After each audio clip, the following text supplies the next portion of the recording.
ಬೆಳೀತಾ ಇರೋ ಪಕ್ಷ. ಬೆಳೆದು ಬಿದ್ದೋಗಕ್ ಶುರುವಾಗಿಲ್ಲ. ಎಷ್ಟೇ ಬೆಳೆದ್ರು ದೊಡ್ಡಾಲದ ಮರ ಅಂತಾರೆ. ಬುಡನೇ ಇಲ್ಲ ಈಗ ಅದಕ್ಕೆ. ಬರೀ ಕೊಂಬೆಗಳು ಬೇರ್ ಬಿಟ್ಕೊಂಡಿದ್ದು ಅಲ್ಲೆಲ್ಲಿ ನಿಂತ್ಕೊಂಡಿದೆ. ಕಾಂಗ್ರೆಸ್ಗೆ ಇರೋದು 3 ಸ್ಟೇಟ್ ಅಷ್ಟೇ, ಒಂದು ಕರ್ನಾಟಕ. ಇಲ್ಲಿ ಮಾತ್ರ ಫಸಲು ಬರ್ತಾ ಇರೋದು. ತೆಲಂಗಾಣದಲ್ಲಿ ಫಸಲು ಬರ್ತಾ ಇಲ್ಲ ಅವ್ರಿಗೆ. ಹಿಮಾಚಲದಲ್ಲಿ ಫಸಲಿಲ್ಲ. ಎಲ್ಲ ಖಾಲಿ ಆಗ್ಬಿಟ್ಟು ಆಸ್ತಿಗಳನ್ನ ಮಾರಿ ಪಾಪ ಬಂಡವಾಳ ಹಾಕ್ತಾವ್ರೆ. ಇದೊಂದೇ ಇರೋದು. ಇಲ್ಲಿ ಡೆವಲಪ್ಮೆಂಟ್ ಇಲ್ಲ, ಯಾವುದಿಲ್ಲ.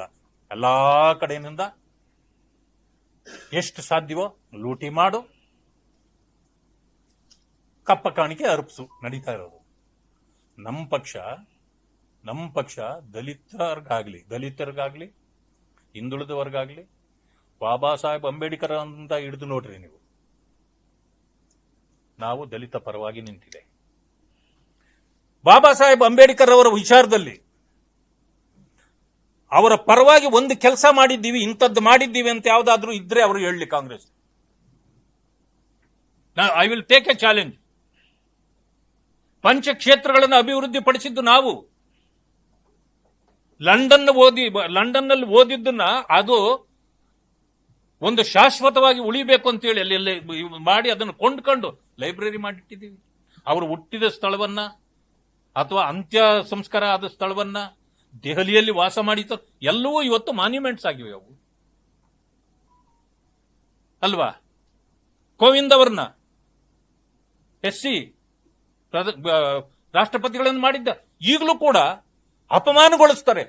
ಏನು ಕೋವಿಂದ್ ಅವ್ರನ್ನ ಮಾಡಿದ್ರೆ ಏನ್ ದೊಡ್ಡದಾಗೋಯ್ತಾ? ಅದು ನೀವ್ಯಾಕೆ ಮಾಡ್ಲಿಲ್ಲ? ಮುರ್ಮು ಅವ್ರನ್ನ ಮಾಡಿದ್ರೆ ಅವಳು ಇದಾ ಭಾಷೆ? ಈ ರೀತಿ ಮಾತಾಡೋದಾ? ನಾನೊಂದು ಹೇಳ್ತೀನಿ ನೋಡ್ರಿ, ಕರ್ನಾಟಕದಲ್ಲಿ ದಲಿತರನ್ನ ಯಾವ ರೀತಿ ಕಾಂಗ್ರೆಸ್ ಮುಳುಗಿಸಿದೆ ಅಂತ ಗೊತ್ತಾ?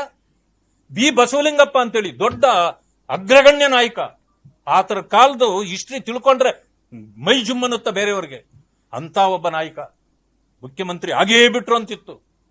ವೀರಪ್ಪ ಮೊಯ್ಲಿ ಮುಖ್ಯಮಂತ್ರಿ ಆದ ಕಾಲದಲ್ಲಿ ಅವರೇ ಮುಖ್ಯಮಂತ್ರಿ ಆಗ್ಬೇಕಾಗಿದ್ದು, ಆದ್ರೆ ತಪ್ಪಿಸಿದ್ರು ಹೋಗ್ಲಿ. ಮುಖ್ಯಮಂತ್ರಿ ಆಗ್ಬೇಕಾಗಿದ್ದವನಿಗೆ ಒಂದು ಮಂತ್ರಿಗಿರಿ ಆದ್ರೂ ಕೊಡ್ಬೇಕಿತ್ತಲ್ಲ, ಮಂತ್ರಿಗಿರಿನೂ ಕೊಡ್ಲಿಲ್ಲ.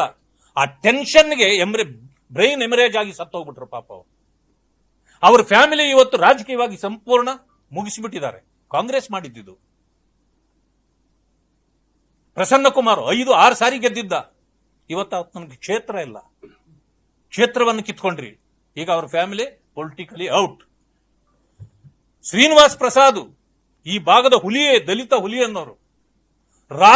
ರಾತ್ರಿ ಅವರನ್ನ ಒಕ್ಕಲೆಬ್ಬಿಸಿ ಅವರನ್ನ ಮಂತ್ರಿಗಿರಿಯಿಂದ ತೆಗೆದಿದ್ದಾರು ಸಿದ್ದರಾಮಯ್ಯ ಅಲ್ವಾ?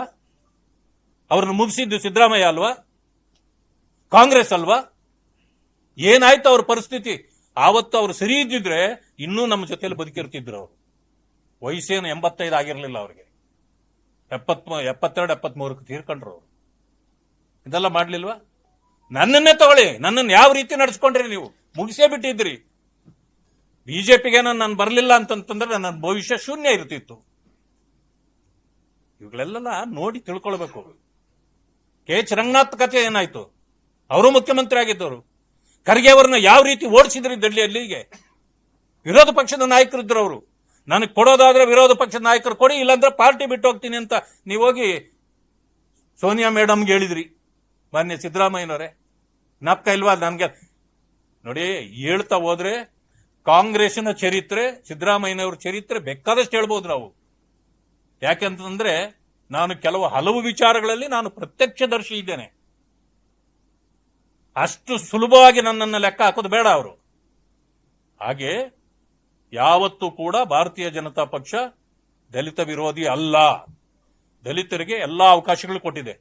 78 ವರ್ಷಗಳಾಯ್ತು, ಒಂದು ಮುಖ್ಯಮಂತ್ರಿ ನೀವು ಮಾಡಲಿಲ್ಲ. ಪರಮೇಶ್ವರ್ಗೆ ಎಂತ ಕೆಲಸ ಮಾಡಿದ್ರಿ? ಅವರನ್ನು ಸೋಲಿಸಿದ್ರಿ ಅವ್ರ ಕ್ಷೇತ್ರದಲ್ಲಿ. ಕೊನೆಗೆ ಮುಖ್ಯಮಂತ್ರಿ ಆಗೋದ್ರ ಬದಲು ಉಪಮುಖ್ಯಮಂತ್ರಿ ಆದ್ರೂ ಕೊಡ್ರಿ ಅಂತ ಹೇಳಿ ಕಣ್ಣೀರ್ ಹಾಕೊಂಡು ಕೇಳ್ಕೊಂಡ್ರು ಅವರು ಪ್ಯಾಲೇಸ್ ಅಲ್ಲಿ. ಕೊಡ್ಲಿಲ್ಲ ನೀವು. ಆದ್ರೆ ಅನಿವಾರ್ಯ ಪರಿಸ್ಥಿತಿ ಬಂದು ನಿಮ್ಮ ಸರ್ಕಾರ ಹೋದಾಗ ಕುಮಾರಸ್ವಾಮಿ ಅವ್ರ ಜೊತೆಗೂಡಿದ್ದಕ್ಕೆ ಉಪಮುಖ್ಯಮಂತ್ರಿ. ನಮ್ಮಲ್ಲಿ ಹೋರಾಟ ನಡೆಯಲಿಲ್ಲ. ಕಾಂಗ್ರೆಸ್ ಅಲ್ಲಿ ಇವತ್ತಿಗೂ ಮುಖ್ಯಮಂತ್ರಿ ಮಾಡಿ ಅಂತ ಹೋರಾಟ ನಡೀತದೆ. ಕಾರಣ ಇದೆ ಅದಕ್ಕೆ. ದಲಿತರನ್ನ ನೀವು ವೋಟ್ ಬ್ಯಾಂಕ್ ಮಾಡ್ಕೊಂಡು ಅವ್ರನ್ನ ವಂಚಿಸಿದ್ದೀರಿ. ಅದಕ್ಕೆ ಹೋರಾಟ ನಡೀತದೆ. ನಮ್ಮಲ್ಲಿ ಅದಿಲ್ಲ. ಆದ್ರೂ ಕಾರಜೋಳ ಅವರನ್ನ ನಾವು ಮಾಡ್ಲಿಲ್ವಾ? ಉಪಮುಖ್ಯಮಂತ್ರಿ ಮಾಡ್ಲಿಲ್ವಾ? ದಲಿತ ಕಾಳಜಿ ಎಲ್ಲಿದೆ ಅಂತೇಳಿ ಜನರಿಗೆ ಗೊತ್ತಿದೆ.